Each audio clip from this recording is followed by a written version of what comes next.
آبنۂ Hormuz میں امریکی دراندازی پر ایران کا سخت رد عمل سامنے آ گیا۔ پاسداران انقلاب نے واضح کیا ہے کہ جنگی جہازوں کے داخلے پر پابندی ہے، خلاف ورزی کرنے والا اپنے انجام کا ذمہ دار ہوگا۔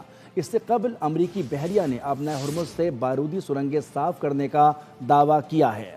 آبنائے ہرمز صرف تجارتی جہازوں کے لیے کھلا ہے، جنگی بیڑوں کو غرق کر دیں گے۔ ایران نے خبردار کر دیا، پاسداران انقلاب نے وارننگ دی ہے کہ آبی گزرگاہ سے گزرنے کے لیے اجازت لی جائے، جو صرف تجارتی آمد و رفت کے لیے دی جائے گی۔ کسی بھی قسم کی عسکری سرگرمی ناقابل برداشت ہے، خلاف ورزی کرنے والوں کے خلاف کارروائی ہوگی۔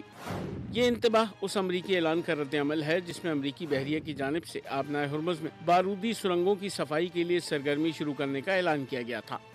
گزشتہ دنوں 2 ہفتے کی جنگ بندی کے بعد آبنائے ہرمز کو کھول دیا گیا ہے، جبکہ بارودی سرنگوں کی وجہ سے جہازوں کو متبادل راستے سے گزارا جا رہا ہے۔ سبسکرائب کریں اور بیل دبائیں تاکہ کوئی خبر رہ نہ جائے۔